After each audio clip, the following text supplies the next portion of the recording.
একটা মেয়ে যদি চায় যে আমি আমার ইজ্জত ধরে রাখবো, কোনো ছেলের ক্ষমতা নাই সেই ইজ্জত নষ্ট করে। এটাই সত্য কথা। আমার স্ত্রী এই কথাটা খুব জোরালো ভাবে আমাকে বলে, আমি যখন রাস্তায় হাঁটবো, আমি যদি চাই তাহলে কোনো ছেলে আমার কাছে ঘেঁষতে পারবে না। আমি সুযোগ দিলে তখন ঘেঁষতে পারবে। একটা মেয়ে যদি চায় যে একটা ছেলে আমার সাথে ইটিস পিটিস করুক, সে ছেলে করবেই করবে। একটা মেয়ে যদি চায় যে একটা ছেলে আমার পর্যন্ত আসতে পারবে না, আমি আমার ব্যক্তিত্ব গায়রত বজায় রাখবো, আমি ডিস্টেন্স মেনটেন করবো, আমি কোনো সুযোগ দিব না, ছেলে সুযোগ পাবে না কখনো। এত সহজ না। সর্বোচ্চ তখন কি করতে পারে, ধরে 10 জন মিলে ধরে ওকে জোর করে তার সাথে কিছু করতে পারে। ওরকম কিছু করলে তো আল্লাহর গজব নেমে আসবে। ওই যে সারা আলাইহিস সালামকে তুলে নিয়ে গিয়েছিলেন একটা বাদশা, মনে নেই আপনাদের? সারা আলাইহিস সালামকে একটা বাদশা এরকম উঠাই নিয়ে আসছে। আর সারা আলাইহিস সালাম সবচেয়ে সুন্দরী মেয়েদের একজন ছিলেন পৃথিবীর ইতিহাসে, ইব্রাহিম আলাইহিস সালামের স্ত্রী। তখন তিনি হাত বাড়াচ্ছে তার দিকে ধরার জন্য, আর সারা আলাইহিস সালাম তখন বলছে, দাঁড়ান, আমাকে 2 রাকাত নামাজ পড়তে দেন। 2 রাকাত নামাজ পড়ে তিনি আল্লাহর কাছে হাত তুলে বলেন, আল্লাহ, তুমি জানো আমি আমার সতীত্ব, আমার ইজ্জত, আমার সম্মান আমার স্বামী ছাড়া আর কারোর সামনে কখনো প্রদর্শন করি নাই। আজকে এই জালেমের হাত থেকে আল্লাহ তুমি আমাকে বাঁচাও।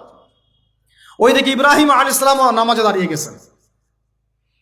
ওই জালেম বাদশা যখনই হাত বাড়ায়, হাত অবশ হয়ে যায়, মাথা ঘুরে পড়ে যায়। 3বার 4বার চেষ্টা করেছে, তারপর পারে নাই। শেষে বলেছে, তোমরা আমার কাছে কাকে নিয়ে আসছো, নিয়ে যাও এটা আমার সামনে থেকে। পরে উল্টা হাজরা আলাইহিস সালামকে হাদিয়া সহ দিয়ে পাঠিয়ে দিচ্ছে। একটা মেয়ে চাইলে তার ইজ্জত সম্মান এভাবে রক্ষা করতে পারে। তোমরা জেনায় ছেলেরা লিপ্ত করেছে, কারণ তোমরা চেয়েছো বলেই করতে পারছো। তুমি ফিতনা না ছড়াতা, তুমি বেহায়ের মতো বাইরে বের না হতা, তুমি তোমার চুল খোলা না রাখতা, তুমি তোমার পোশাক ঠিক রাখতা, তোমার কথা ঠিক রাখতা, তোমার কথার মধ্যে শক্তি রাখতা, মিষ্টি মিষ্টি প্রলোভন দিতা না, বাইকের পিছনে বসতা না, চটপটি ফুচকা খাইতা না, এখানে ওখানে আড্ডা মারতা না, কোনো ছেলে তোমার কাছে আসতে পারতো না। তোমরা এই কাজ করেছো, ছেলে আসতে পেরেছে। আপনারা তো কিছু হইলে ছেলেদেরকেই দোষ দেন। ছেলেরা তো এমনি আকর্ষিত হবেই। আমি একজন ছেলে হিসেবে বলতেছি এটা না তো বিষয়টা। একটা ছেলের ফিতরত এটা, যে তার কাছে সবচেয়ে সুন্দর মনে হবে একটা মেয়েকে। এটা একটা ছেলের ফিতরত, স্বভাব ধর্ম, এটা চুম্বকের মতো আকর্ষণ করবে। আর এর উপর যখন আপনি এটাকে ফ্রি অ্যাক্সেস করে দিবেন, লাইসেন্স করে দিবেন, বেপর্দায় বের হবে, গায়ের জামা কাপড়ের ঠিক নাই, হ্যাঁ, তারপর কথাবার্তা মিষ্টি মিষ্টি প্রলোভিত টানতেছে, সিডিউস করতেছে, তখন তো একটা ছেলে মিসগাইডেড হইতেই পারে, স্বাভাবিক।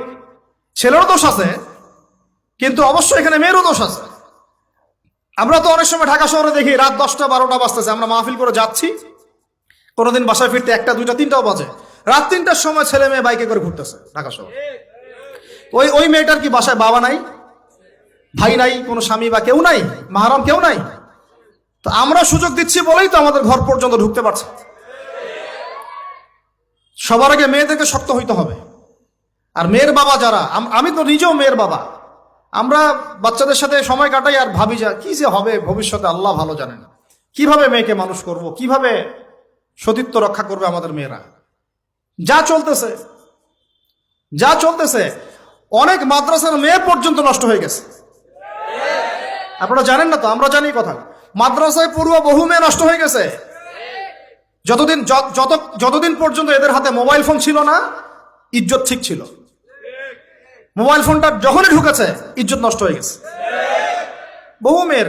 আমি এরকম জানি, বলতে চাচ্ছি না।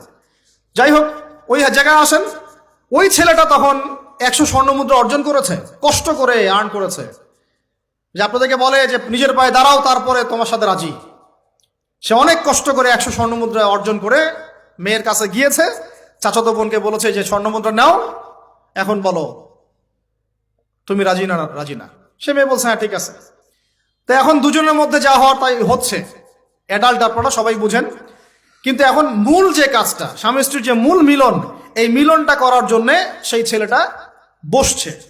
হাদিসের মধ্যে আসছে এভাবে, 2 পায়ের মাঝখানে বসে পড়ছে ছেলেটা, এখনই জাস্ট শুরু করবে। তখন ওই মেয়েটা বলে উঠছে যে হে আল্লাহর বান্দা, আল্লাহকে ভয় করো, আমি আমার সতীত্ব কখনো নষ্ট করি নাই, তুমি আল্লাহকে ভয় করো। এই কথাটা যখনই বলছে, তখন ওই ছেলের মনের মধ্যে এমনভাবে একটা রিয়াকশন জন্ম নিয়েছে, আল্লাহর পক্ষ থেকে এমন একটা নূর আর হেদায়েত চলে আসছে। ওই অবস্থা থেকে ছেলেটা উঠে চলে গেছে এবং স্বর্ণমুদ্রাও দিয়ে দিচ্ছে, যে স্বর্ণমুদ্রাও আমার দরকার নেই, যা।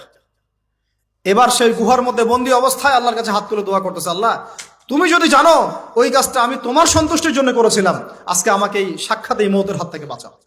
সাথে সাথে এই পাথর সরে গেছে। এই হাদিসটা আমি এই কারণে বললাম, যদি আপনি আমি জেনা থেকে বেঁচে থাকতে পারি, ইনশাআল্লাহ তাআলা আল্লাহ পাক সাক্ষাৎ মৃত্যুর মতো এই আযাব থেকেও, বিপদ থেকেও আল্লাহ বাঁচাতে পারেন। এটা একটা হাদিস, সবাই মনে রাখবেন। দ্বিতীয় একটা বলি, এটা আমাদের সব বিবাহিতদের জন্য। আজকে তো বিবাহিতরাও অভাব নাই। আর আমি আশ্চর্য হয়ে যাই যে বিবাহিত একটা ছেলে, বিবাহিত একটা পুরুষ তার স্ত্রীকে এভাবে বেহায়ার মতো কিভাবে সবার সামনে শো করতে পারে। বিয়ে আপনি করলেন, মোহর আপনি দিলেন, সম্পদ আপনার, তার সতীত্ব আপনার, তার সম্ভ্রম আপনার, আপনি নিজে কেন ওকে এভাবে সবার সামনে উত্থাপন করতেছেন? টিকিট আপনি কাটলেন, সিনেমা সবাই দেখবে, ব্যাপারটা এরকম। কি অবস্থা! আবার কোন কোন ঘরে দেখা যায় স্বামীরা কন্ট্রোল করতে চাচ্ছে, কিন্তু মেয়ে বা স্ত্রী কন্ট্রোলে থাকতে চায় না। স্বামীকে বলে তুমি বেশি হুজুর হয়ে গেছো, বেশি বেশি হুজুর হয়ে গেছো। এই যুগে এগুলো চলে, এটা আধুনিকতার মডার্ন যুগ। এই করতে করতে আমাদের সমাজে পরকীয়া ছড়ায় পড়ছে। এখন এই পরকীয়া বলতে কি হাদিসটা কথা মাথা আসে।